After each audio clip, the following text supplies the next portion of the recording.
The Tom Woods Show, episode 855. Prepare to set fire to the index card of allowable opinion. Your daily dose of liberty education starts here. The Tom Woods Show. If your homeschool program is making you crazy and running you ragged, don't wait till next term to fix it. Check out the self-taught Ron Paul curriculum right now. Plus, get $160 worth of free bonuses when you join through my link, ronpaulhomeschool.com. Hey everybody, Tom Woods here. I said on an episode not that long ago that it was my opinion that libertarian students in college classrooms should basically bite their tongues. And not because I'm a coward. For heaven's sake, I'm obviously not a coward. But rather that I think you're fighting the battle on the wrong terrain. The professor dominates that room. And I think also people get annoyed when there's that know-it-all kid in the back and you're holding me up from getting to lunch.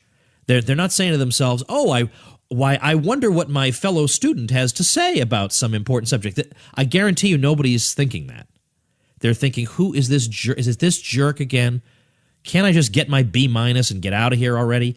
So I just don't think it works. And secondly, but much more importantly, I think there's a chance you're going to get a lousy grade because there are some professors who are just that petty.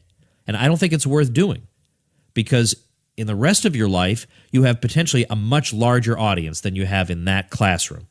You can reach a lot of people through a lot of different media. Wait until you get that piece of paper and then do everything you want to do. But I just don't think the classroom, strategically, from your own personal point of view, is the best place to do that. Now, on the other hand, my guest today, Marcelo Guadiana, who is a senior at UMass Boston. He is the treasurer of Young Americans for Liberty there, and he was one of the co-founders of the chapter at his university, disagrees with me, and he wrote to tell me so, and he says that he has done the very thing I've warned people against. So I said, you know what? Get the heck on here. Let's hash it out. Maybe I'm wrong.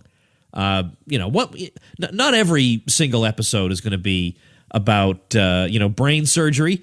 I want to talk about stuff like this once in a while. What's the right thing to do in this situation? And maybe I'm wrong. There's no reason I have to be right about everything. I could be wrong about this. So let's see what Marcelo has to say. Marcelo, thanks for being here. Hey, Tom. Thanks for having me.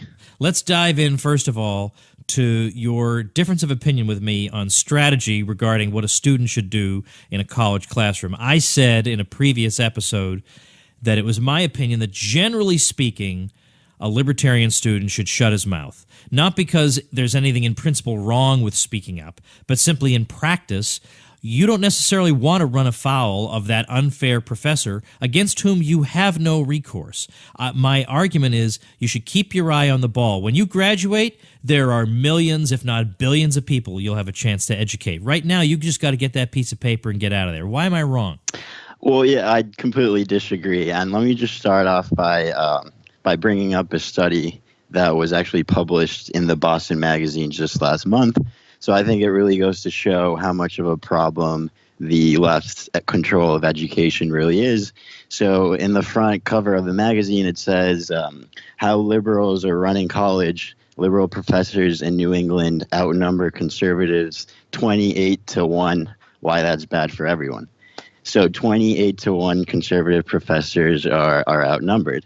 So it's really an astonishing number, and the article goes on to show how it's recently gotten worse over the years. So the ratio was actually 5-1 in 1989. So that's probably around the same time you were going to school in Harvard. But now it's 28-1.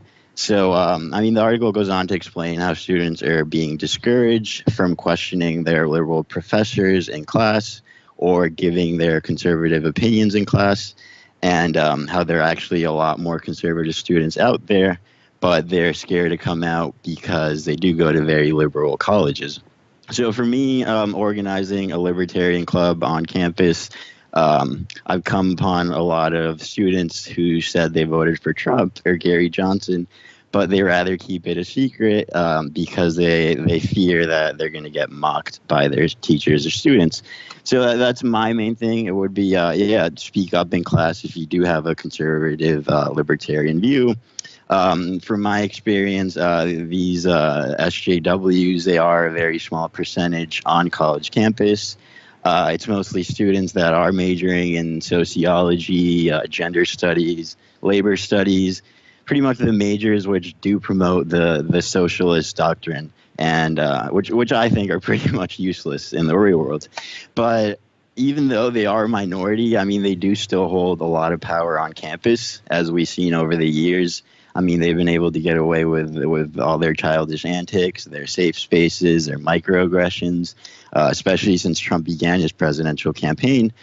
So, I mean, the teachers are always there abetting their behavior. That's why I think it's important that the students that are conservative and libertarian, they do speak up, because the administration is usually always going to be on their side. A lot of these students are in student senate, so they do dictate a lot of school policy in terms of safe spaces and microaggressions, and pretty much attempting to shut down any conservative speaker, which occurred for me and my friends trying to host Martin Shkreli.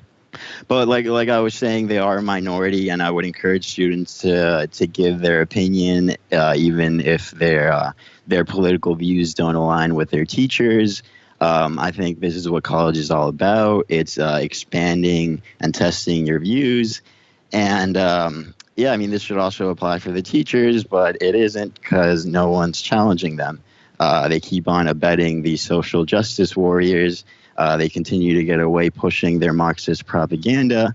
And this is how they brainwash the students into thinking we need more government intervention. All right. This is all very easy to say, but have you actually done this yourself? Well, yes, I have. So I'm pretty outspoken in class. And like I said, I've gotten a pretty positive response.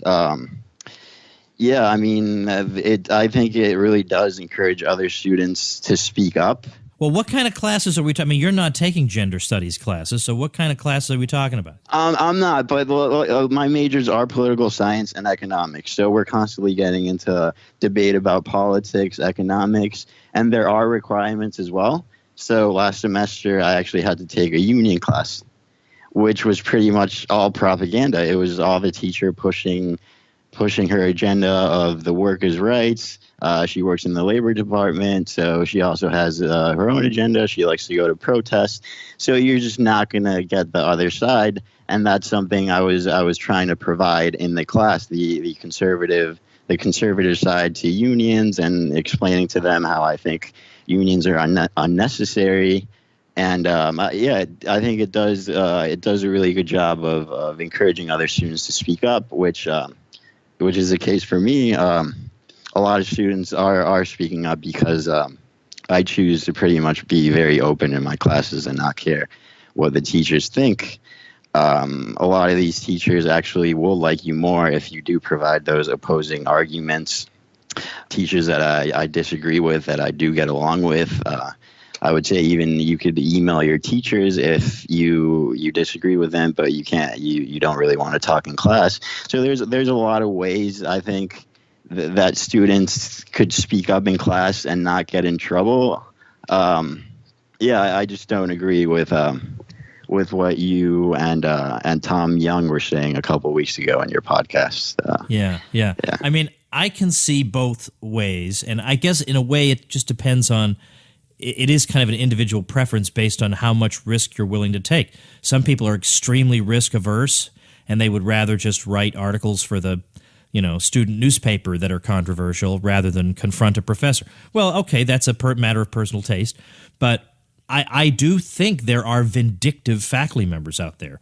I think there are vindictive people who will mark you down for having the wrong opinion. I think that's a fact. So you've not encountered anything like that?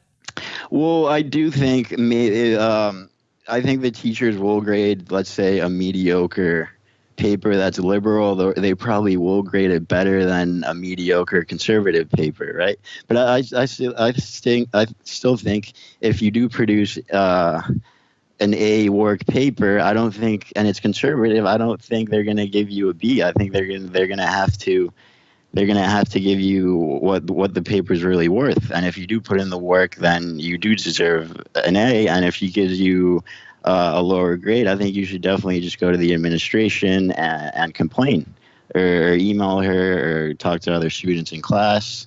And yeah, I mean, the students are usually on your side. So that's what I would say. All right, so tell me about the sorts of things you're doing on campus. I used to be you when I was your age, and I was causing problems on campus too. I generally wasn't challenging my professors because of my strategic disagreement I have with you, but I was doing a lot of other things, and I suspect you are too. So tell us what you're doing.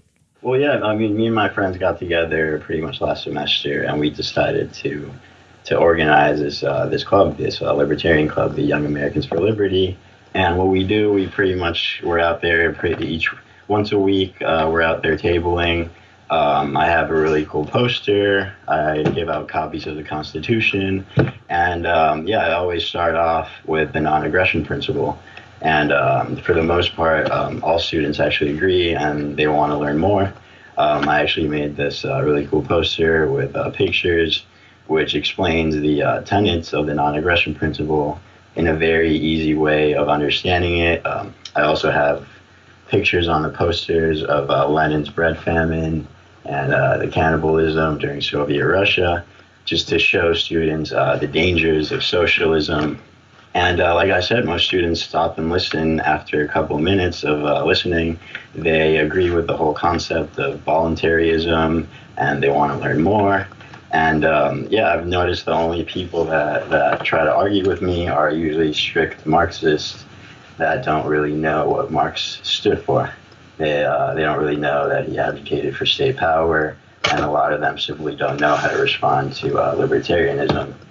But I've gotten a pretty positive response, just being out there tabling, giving out copies of the Constitution, and just creating political debate around campus with students that wouldn't otherwise talk to their friends or talk about politics. So, yeah, I think that students are pretty receptive to me just out there tabling. All right, so you do that, but you also tell me about this guest you recently invited. Has that already happened, and who was it, and what was the response? Yeah, so one thing I think students should also do is try to invite speakers to their school, even if they're like controversial speakers. I think it still creates a lot of political debate around campus. So what we did, we brought Martin Shkreli. He is quote unquote one of the most hated men in America. So this is how the media paints him as. So right away when we announced it, we got a lot of backlash from Student Senate. So the administration was actually pretty welcoming of Martin. So was the campus PD. But the only trouble we had was with Student Senate. Well, back up for a minute. You got to tell people who this guy is and why anybody would care about him to be upset about it. Yeah, so what he did, he's an entrepreneur. He works in the pharmaceutical business. And in 2015, he pretty much raised the price of Daraprim. So he bought the patent to it in 2015 and raised it by 5,000%. But what all these kids don't know is they don't want to do their own research. So this is the only thing they hear about him. They think he's actually killed people in Africa, but they don't know the drug is from 1940s, so he's raising it in order to improve it. 2/3 of the money actually goes to research, and only a few thousand people use it in the U.S. So this is what the media doesn't tell you, and this is what these kids don't want to research. So, we brought Martin to our school. It actually went really well. Even though there was a lot of protests, for the most part, everyone was pretty receptive to his message and what he was trying to explain about the pharmaceutical business. Because a lot of kids came in there expecting to pretty much trash him, and they were just stunned by the fact that they were obviously wrong. There were only a few students who actually embarrassed themselves at the end by rudely asking questions, which he answered for everyone else, and which took him more than an hour to answer. So he talked about the pharmaceutical businesses a lot and how he's not this villain as the media portrays him as. So he was actually born in Brooklyn in a working class community. to immigrant parents, and he actually worked his way up to become a really successful entrepreneur. So yeah, so he came to our school. We created a lot of political debate, and he taught us a lot about the pharmaceutical business. And but I mean, the only thing the media shows you is pretty much all the protests. That's all they're going to show you. They're not going to report on the lecture, on what he really said. So the only thing you saw the on TV was pretty much a girl yelling "F you, you're a killer," and running out of the lecture. That's pretty much all they showed you. But in reality, he created a lot of political debate and really changed people's minds on what they thought of this guy. So I mean, after all this is the very best part. The teacher who was organizing the protest, he comes in at the very last 5 minutes of the lecture because he was outside protesting. But he comes in aggressively, asks his question. He calls Martin a coward before he's even called on. And he goes on his little emotional rant about how Martin's a killer and he should be ashamed of himself, et cetera, with all the news stations behind him to cover it, of course. So you could clearly tell this was all a media stunt. He wanted his moment to shine. But what he didn't know is that the audience was on Martin's side. So they listened to his lecture, they understood that they were wrong. And as the professor's asking the very first question that was asked the very first 5 minutes, he doesn't realize, but he gets ridiculed by everyone there. I mean, everyone starts clapping for Martin. He looks like a fool. The video is actually online. You can look it up. Oh, I want to see that. I definitely want that video. Send me that. It's on YouTube. It already has like 15,000 views. But it's called Angry History Professor at UMass Boston. So Martin just pretty much embarrasses this professor. He responds by pointing to the prices of other much more expensive drugs, yet the patients are still able to receive it. So the teacher doesn't understand. He's so anxious. He wants to be right. He wants to keep on interrupting Martin, and Martin just made him look like a fool. I mean, I think he said something within the lines of, "I feel bad for your students that they have to pay so much money to take your classes." I mean, because it's sad, but it's true. I mean, teachers like him, they clearly let their emotions overwhelm their ability to think. So Martin ended it off by making the really relevant point, saying, good professors know not to talk about things they don't know. And this was exactly what he wasn't doing. He just came in there last 5 minutes. Tom, it would have been like the nerve of this professor. It would have been if I walked in his class the very 5 minutes and started ranting about a question which took him more than an hour to answer, but I wasn't there, so I didn't know. So yeah. Right. Well, I want to check out that video. That interests me very much. I want to ask you a couple quick things about yourself personally. You used to be on the left, like you even kind of described yourself as an SJW, just somebody who didn't act like the crazies. If that's true, how are you not one now? Yeah, that's correct. I used to be more on the left. I started out as an independent always when I was young, and somehow I managed to move to the left. I actually did... very beginning, I actually campaigned for Bernie. But then when I started doing my own research, at first I didn't want to, but then I started looking into his old policies, the free tuition for everyone. And I mean, it sounds good on paper, and he does explain the problems pretty well, but his solutions, once you actually start looking at them, I realize they're not plausible at all.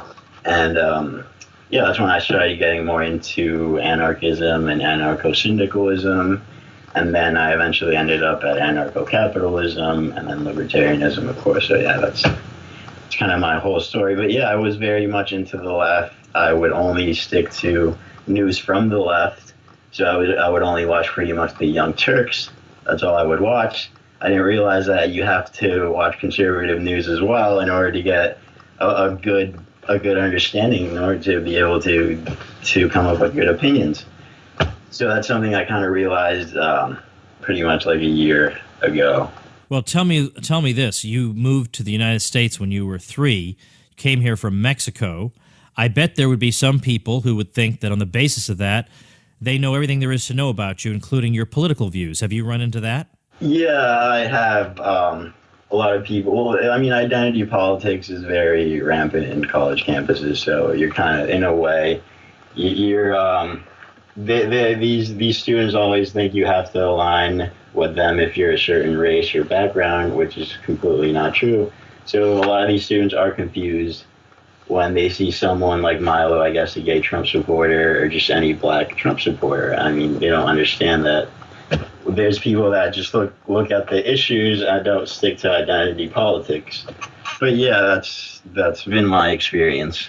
So let's see. Is there a single place that, I mean, you don't have a website. You're too young for that, right? No, I don't. But you have a bunch of articles, right? I can link to some of your articles. Yeah, so I have my own personal blog that I always share with friends.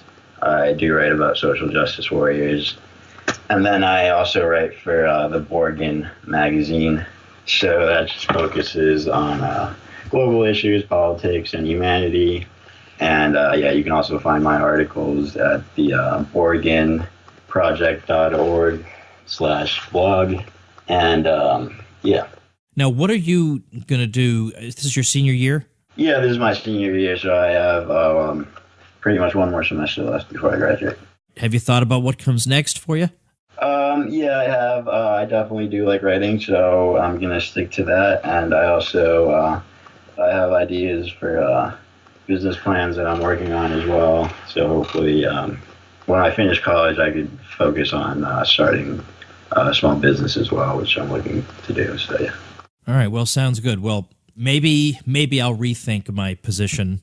At the very least, I've been budged a little. I'll say that. I've been budged a little bit on my position on what should a student do. But I still say it's up to each student to decide. But I won't say you're wrong to do it at this point.